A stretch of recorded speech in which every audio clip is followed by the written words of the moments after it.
What's up, everyone? James here again, and today I'm with my wife, Kim. Hi guys. So this is our third time trying to do this video. We'll just say due to technical difficulties. But anyway, we're here to talk about... And it's the third video you guys have seen with me in it, so... Technically, yeah.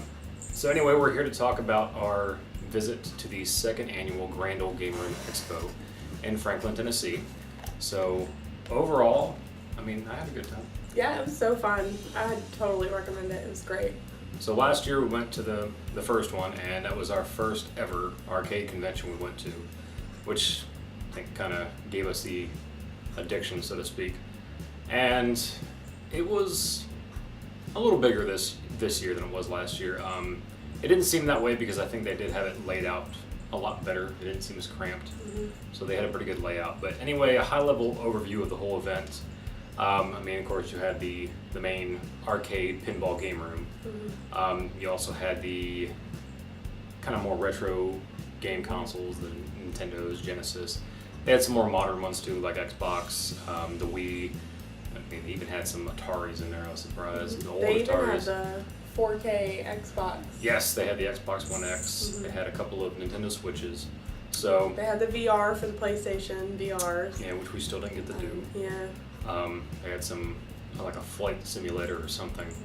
And for you board game people out there, they actually do have a whole room full for board games, none of which I've ever heard of before. So if you really like board games, you might know some of the obscure ones, which would be great. Yeah, not really something we're into, so to Yeah. speak. But I know this year we didn't spend a whole lot of time in the console rooms, and I mean, there really wasn't anything there that I didn't own. Yeah, that's So it didn't seem like other worth than the it, you know? VR. I mean, Yeah. that's the only one I wanted, but we're not waiting in line for it. So. Yeah. So it was pretty cool, but you know, for the most part, I play arcade. She'll play pinball, so we'll start with you. What were some of the pinballs? My most excited one that I saw was Tales from the Crypt. Because it was just so cool, and I loved that show when I was a kid. They had a Ghostbusters one that was really cool. They had South Park. That was actually really fun to play, too. That was the only one I was good at. Yeah, me too. It was like a mix between, like, older 70s kind of pinball mixed with newer. It's like they took a 70s machine and put a bunch of new stuff in it. So it's kind of like the play on it was really cool. But Gorgar was... Angora. Yeah, that was one that I was really good at and really enjoyed playing. I like the storyline on it. So, and it's an older one. But other than that, there was so much, but they had like a whole section that I didn't even get to play at the time because it was closed for tournaments.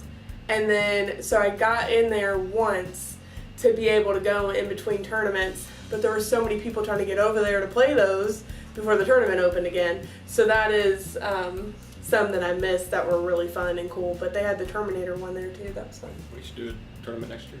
No, I will lose in about 5 seconds. Well, of course, some of the arcades that I like, some of the classics, you know, Donkey Kong Jr., Pac-Man. They had Double Dragon. The one for some reason I like was, I think it's called Special Criminal Investigation or something. It's kind of like a stand-up, it's not really a racing game, but you driving game, so to speak, and you try to shoot down a enemy car or whatever. They had some NES, or they had the arcade versions of some of the NES ports that I was familiar with that I'd never played the arcade versions of, which Legend of Kage, or Cage, or whatever the hell you want to call it. I still was not a fan of that game.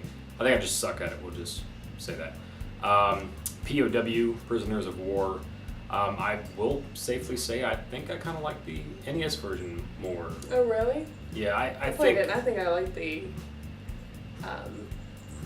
arcade version. Well, now I think we had this conversation that I tend to suck, and here comes my cat.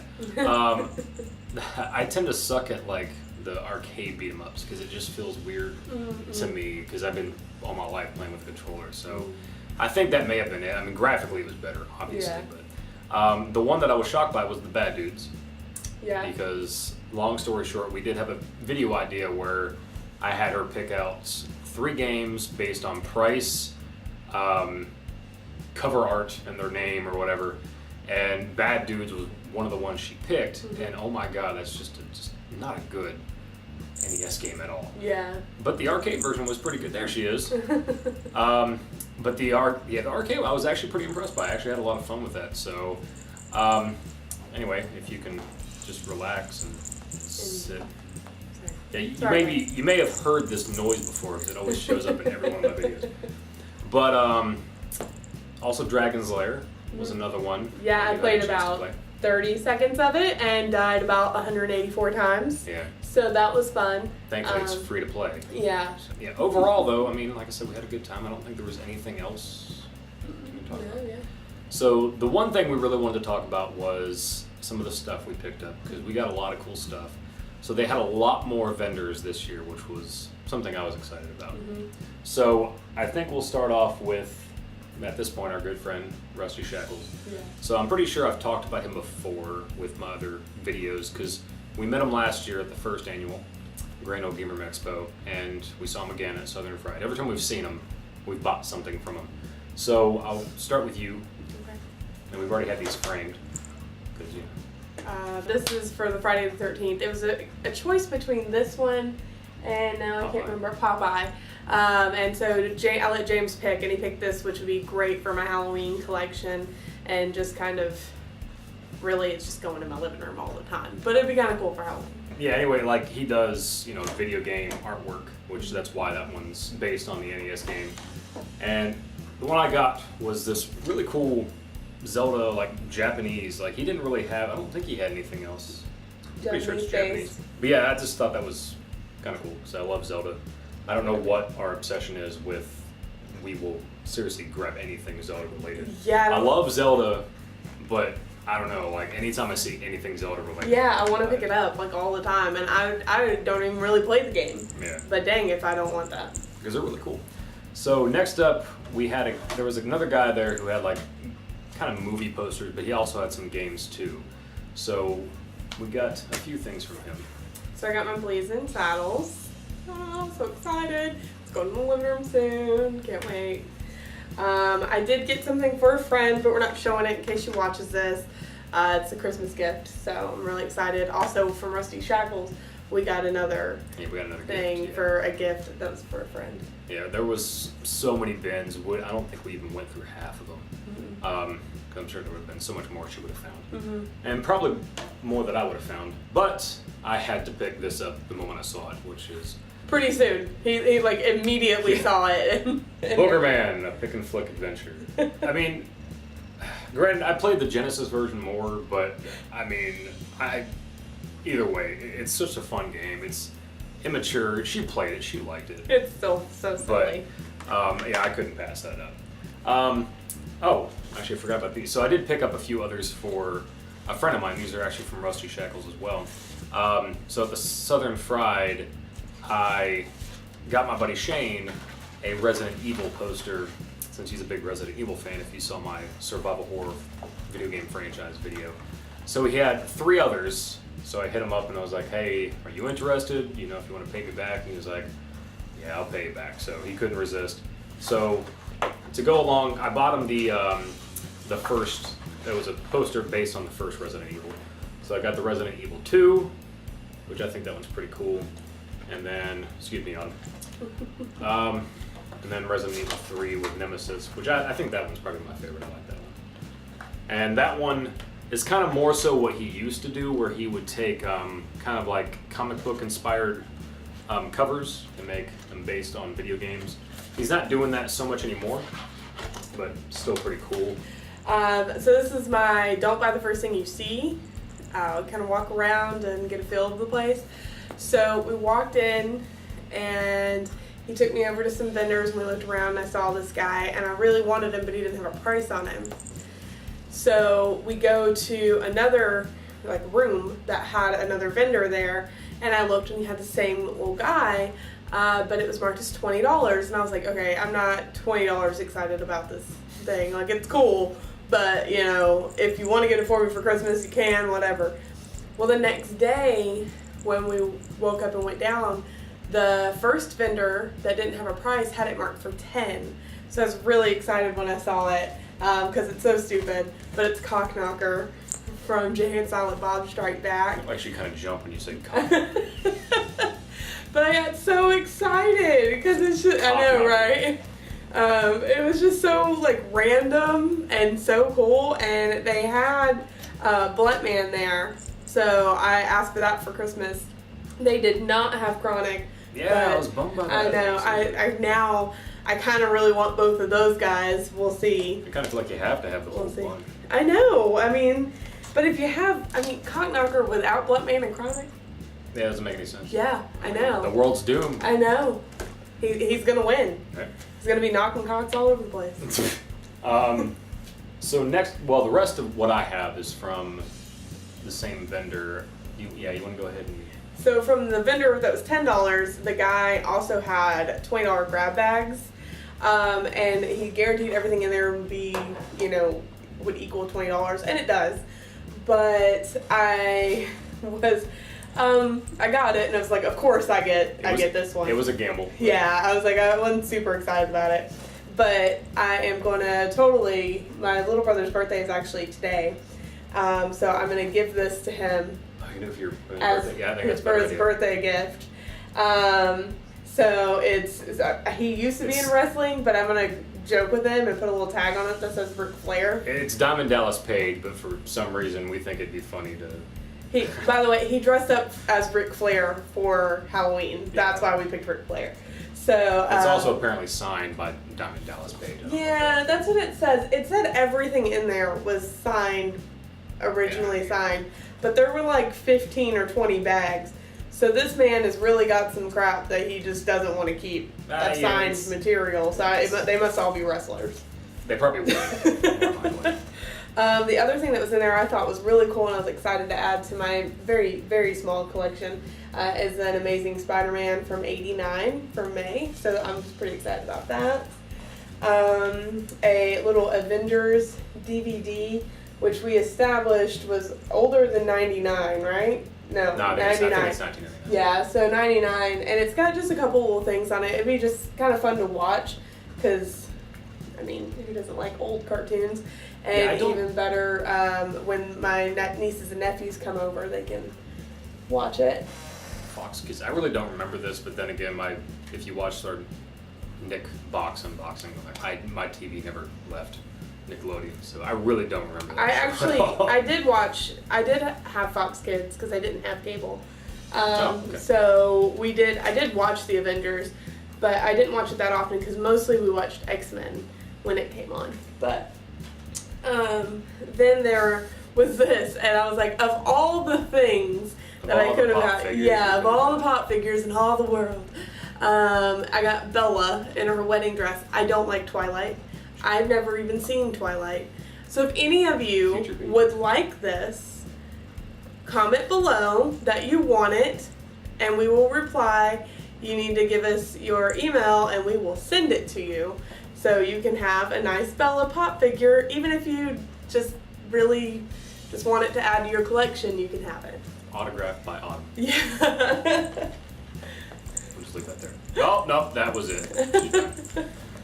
So do you want to do one of those, and then I'll do this one last? Or middle or something? Well, I'll just do this one. Okay. So this was an interesting piece. I think this was the first thing I bought from this guy. So we bought quite a bit from this guy, and he, for me, was like the prime definition of a vendor at one of these events, because we bought so much from him, he ended up giving us several good deals. And this was one, because I think, well, I'm not going to say the price, because I'm not allowed to talk about the price, but either way, essentially this is just Mario, the first Mario game. But as you see, it's red, but it also has this really cool label on it. Now, granted, I could make this if I wanted to, but still, I was like, to find it, it was just really cool, and he gave me a good deal on it. And it does work. It is the first Mario game, so if the one I have never works, at least I have a spare. Right. And I just plan on getting a little stand for it somewhere and putting it in my room. Let me go ahead and get that out of the way. Okay. So, because I have some games to talk about, I finally picked up a Famicom. So, for anybody who may not know, this is the Japanese version of the Nintendo Entertainment System. So it's basically the same system, it just looks a hell of a lot different. So also from the same vendor, we got up there and we started looking, and I saw this, and I love this game, this arcade game, but they didn't even have the arcade there. So it's kind of a bummer that they didn't have it there, but they did have this, and so I got to get my little black tiger thing, and it's going to go above that door that we meant to have closed. Oh, yeah. So, Oh, well. but this is going to go above that door here in our living room, and it's just, I don't know, I just really like it. I think it's kind of cool that they have little keepsakes from arcades. To go along with the Famicom, the guy had a lot more reproductions and hacks, and he had like actual games, and I think that's why he ended up giving me so many deals, because from every time I kept coming back, there wasn't a whole lot sold. Right. And a lot of them were Famicom, but I'm like, I don't know how many people around here really collect Famicom games. Right. So I don't know. He was a cool guy either way. So the last day I was there, he ended up giving me a great deal on all of these. I got all 4 for the price of 1, pretty much. So first up was the one I was the most excited about, which was Splatterhouse, which you played all these.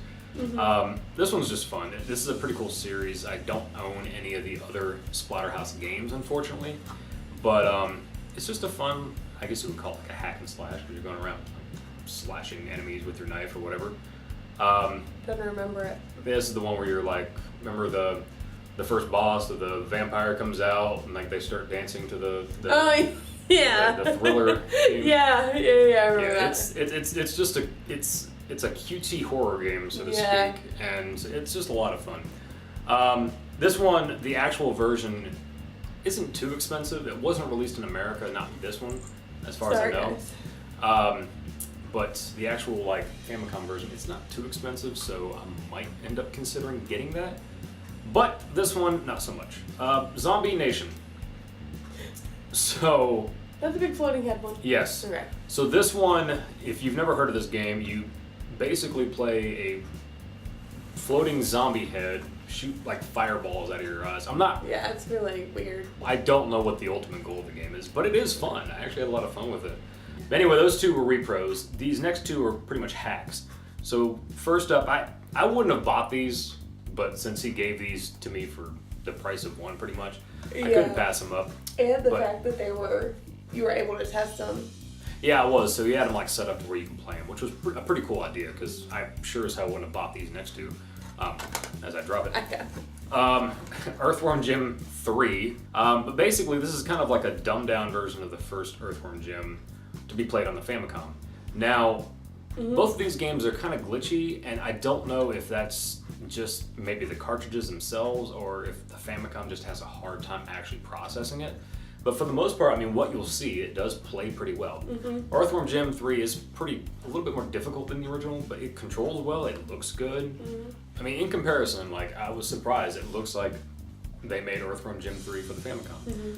Next one, it's still pretty good. Mortal Kombat it's not 3. terrible. Yeah. Mortal Kombat 3, which for the most part is Mortal Kombat 1. Yeah, pretty much. The one thing I did find weird is the fact that, like, the characters are doubled for some reason. Like, if you look at the screen, there's like 2 versions of each character, but they're all the same character. But again, it's also glitchy as well, but it plays okay. There is no fatalities, though. That's a big downfall. Yeah. But I mean, I think sacrifices would have to be made for, for it to play on the Famicom. But the cool upside is the fact that you can play as Shang, Tsung, and Angora, which I thought was pretty cool. So you can play as the bosses. But again, like I said, both of them are glitchy. I don't know if that's just the cartridges themselves or the fact that the Famicom just has a hard time actually just rendering everything. Right. But still, pretty cool. So, yes, my last item, we tried to make this even, but it didn't work out. Really, I kind of wanted it for the cover for the most part, but when I actually had the chance to play it, I thought it was pretty cool, which is Metal Sonic Hyperdrive, or Overdrive as it's actually called on the cartridge. But, like, first, yeah, the cover obviously is what got me interested, because I love Metal Sonic. So it's basically a full-on Sonic hack. I don't know if the guy that's name is on here is the one who did it, or if he's the one that just made this reproduction. Like, he didn't make like the actual game itself. If he just packaged it, I don't really know. But the cool thing about this is, for like I said, from what I've seen, it's a whole like completely redone Sonic the Hedgehog game, and it plays really well. It plays like a Sonic game. But you can play as 5 different characters, one being Sonic, which, believe it or not, is probably the least interesting character in the game. Metal Sonic, which is awesome, which I loved. Samari, which I talked to you about. So Samari is a Sonic hack that existed at one point in time where you play as Mario in a Sonic game. However, in this one, he looks like Sonic dressed up as Mario for Halloween. That's the best way I can describe it. That one? Yes. Yeah. So where in Samari he actually is a Sonic or a Mario sprite. Yeah, he does. It looks like he's Sonic with Mario's face. Yeah, it's really weird. Then the guy, again, I don't know if he made the game or just packaged it. Darkon, you play like a rendition of him. He's actually a pretty cool character. Yeah, it's in there. Yeah, he does this kind of cool spin attack or something like that. And the best thing about this game is you can play as Kirby. Yeah, that's what sold him on it, because he originally was not going to get this. He went back and forth about it, and then he went and the guy had the demo up and let him play, and he played as Kirby, and he just thought that was so cool. And loving Kirby, was like, oh my god, I'm going to totally let you buy this, and pretty much just convinced him that it was okay to get it, and that he should get it. That really made it worth it. I mean, playing Kirby in a Sonic game is pretty cool. But anyway, no, I think that worked out pretty well. Overall, some great stuff. Yeah, we had a great time. We got some great stuff. Look forward to next year. Hope to see you guys there. Yeah, we are hoping to do some more conventions next year. We'll see how that goes. Well, as always, if you enjoyed the video, go ahead and like and comment below. And don't forget to hit that subscribe button if you want to keep up with future videos. Thanks again for watching. We'll see you all real soon. Take care. Bye, guys. Thanks for watching. Have a good one.